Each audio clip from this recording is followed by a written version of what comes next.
Welcome to BGG Music Live. Pour BGP Music Live. Yeah. Ok, merci Affect, vous êtes les premiers, on reconnaît bien, pour nous, au Hellfest 2023. On est super content de vous recevoir. Je vais vous laisser vous présenter, après je vous raconterai pourquoi vous êtes là. Carrément. Et ben moi c'est Enzo, je suis le guitariste du groupe. Moi je m'appelle Bubu et du coup je fais la lumière avec les gars. Moi c'est Simon et je suis au chant. Moi c'est Amaury, je suis le batteur. Moi c'est Titi et je suis au son. Salut, moi c'est Bastien, le bassiste. Merci beaucoup, on va parler après de ce que vous faites. En fait on vous a découvert parce que j'ai écouté tous les groupes de la Hell Stage pour changer un petit peu. Et je suis tombée amoureuse complètement de ce que vous faites. Et je vous ai contacté en direct, donc là on est sur l'indépendant total. Donc ma première question c'est, comment en étant indépendant, on se retrouve sur la Hell Stage du Hellfest quand même? On va dire c'est le piston. En fait, la thune et le piston. La thune du coup on l'a pas, donc c'est que le piston. En fait on travaille, il y a juste Simon qui bosse pas ici, mais sinon on est tous décorateurs sur le festival. Ouais, d'accord. Donc on travaille, on fait tout le Hell City, donc le Camden et La Hellgate. Et la Hellgate. Et en fait on est décorateur depuis quelques années et en fait cette année on s'est dit on a sorti un album, pourquoi pas essayer notre chance de venir défendre cet album sur la petite scène quoi. Et puis le Hellfest, même si c'est un truc énorme, c'est quand même une petite famille et nous on est tous du vignoble, on est tous nés ici, on connaît plein de gens qui ont évolué, gravité autour du Hellfest et dans le Hellfest. Donc là c'était notre petit tour à nous sur le bas de l'échelle du Hellfest et c'est trop cool. Ah c'est carrément cool, surtout que j'ai lu en 2021, vous avez fait une interview en disant voilà c'est le petit rêve, ça reste quand même le Hellfest, donc on espère vous voir de l'autre côté. Alors du coup les gens vous connaissent pas encore parce que j'ai partagé moi sur le perso mais pas encore sur BGP. Est-ce que vous pouvez un peu résumer le genre que vous faites et on va en parler un peu après avec l'album?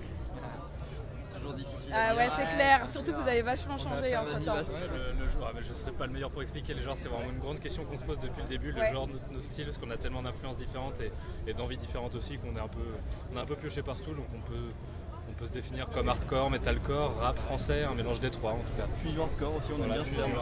Fusion hardcore c'est pas mal. Alors surtout si les gens vont fouiller avec votre nom, il y a 2 EP, vous êtes ensemble depuis 2012 je crois. Oui c'est ça. Donc il y a 2 EP avant qui sont en anglais, Oui. qui sont beaucoup plus hardcore, et il y a cet album qui est sorti donc le 24 février 2022, l'Odyssée de l'espoir.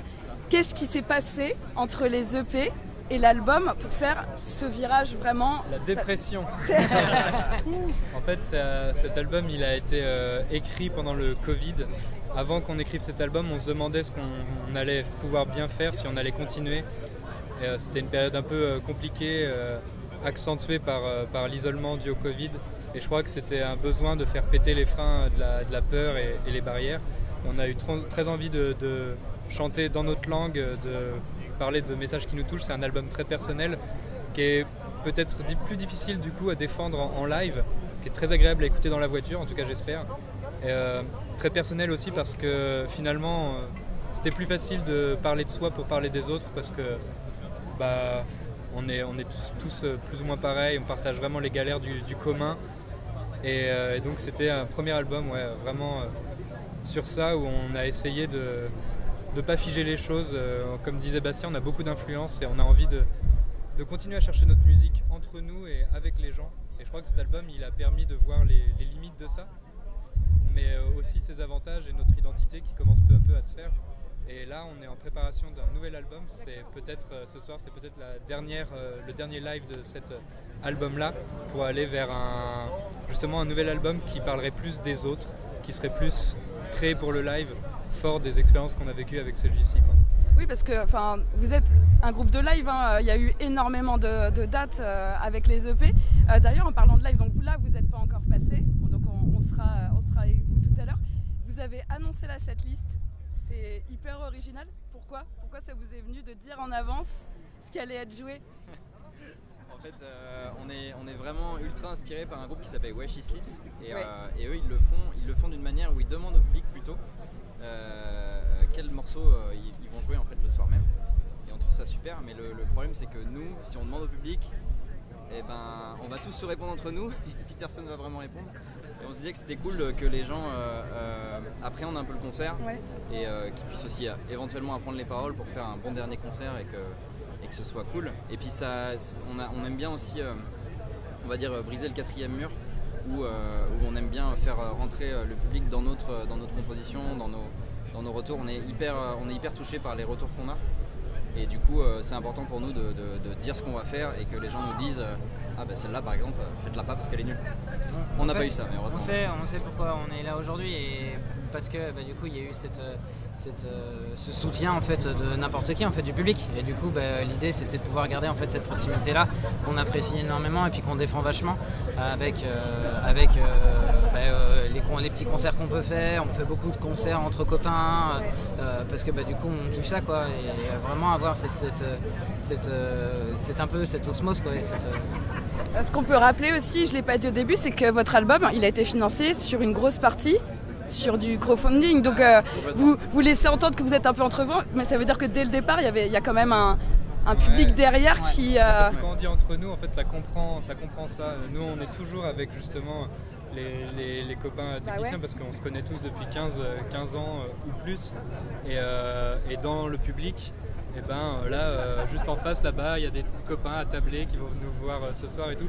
On s'est jamais déplacé sans nos potes, et c'est eux qui nous chargent à mort. Et du coup cette liste c'était un peu aussi pour eux, parce que pour ceux qui connaissent un peu nos morceaux etc, ils voient juste un nom qu'ils n'ont jamais vu dans cette liste, qui sera un nouveau morceau du prochain album qu'on va juste faire. C'est une pilule d'1 minute 40 et pouf. Et du coup c'est drôle de faire ça pour juste les copains quoi. Après vous dites que vous allez passer un peu d'un album sur vous à un album sur les autres, mais quand on voit les 2 dernières pistes, merci, moi vous m'avez foutu vraiment les larmes aux yeux. Enfin, c'est déjà comme une transition, c'est déjà un album qui est tourné vers les autres, donc ça appelle à la suite. C'est vrai. Remercier les gens comme disait Simon, pour nos amis, nos familles qui nous ont soutenus et qui nous soutiennent tout le temps. Oui, c'est le signe de... Voilà. Je vais enchaîner sur le côté Hellfest. On est sur des interviews un peu moins longues, mais de toute façon on va vous retrouver dans le live report aussi de BGP, vu qu'on sera là pour vous voir tout à l'heure, bien évidemment. Vous êtes là combien de temps sur le fest? Jusqu'au démontage pour la plupart. Vous démontez aussi. Donc, est-ce que vous avez des groupes phares à recommander qu'il faut absolument pas louper cette année, que vous allez aller voir? Moi je suis peut-être le seul, mais moi quand vous irez tous voir Stray, moi je serai devant Lorna Shore, voilà. Ah là là, on en a un autre qui il y va aussi dans l'équipe. Dans l'équipe il y en a pas, moi non, mais dans l'équipe il y a les 3/4 qui y vont. Faut aller voir Stray, c'est une grosse influence aussi. Ouais. Lorna Shore, comme on disait, c'est le côté technique vocal de Will Ramos qui est hyper impressionnante, et on veut s'en inspirer.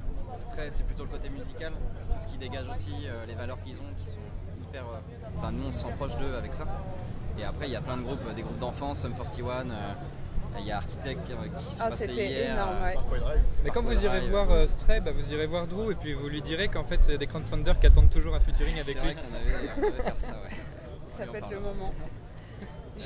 Pardon, si vous en avez d'autres à dire, c'est les 2 plus grosses influences, l'influence voix et l'influence musicale en présent ici. Il y a tous les groupes de notre enfance. Il y a Fever 333.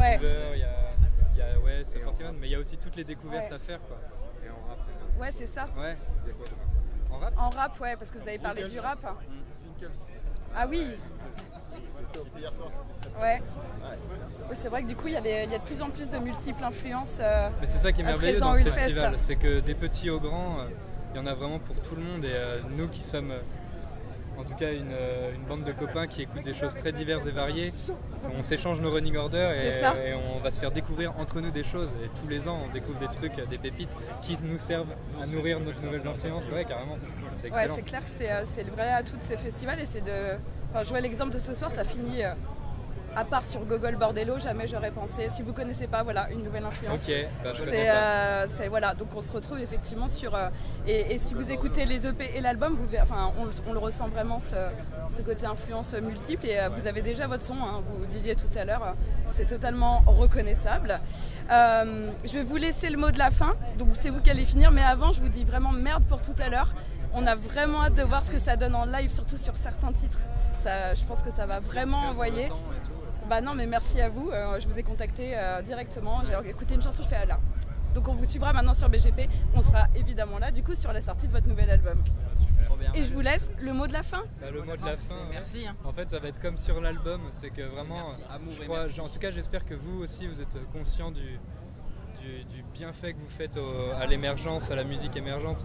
Je veux dire, c'est génial de pouvoir jouer à l'Ailstage, c'est génial d'avoir des gens qui viennent nous poser des questions, qui ont écouté notre travail et qui nous font grandir avec eux. Vraiment, soutenir les groupes comme nous et plein d'autres qui sont avec nous au Hellfest, mais partout en France.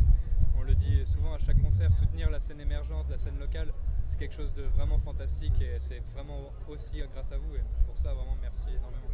Merci également, très bon mot de la fin parce que oui, on fait que ça, c'est notre fonds de commerce qui n'en est pas un du coup. Merci à vous, c'est ça, et bonne chance sur la scène et on se revoit bientôt sur BGP Music Live. Merci beaucoup. C'est cool.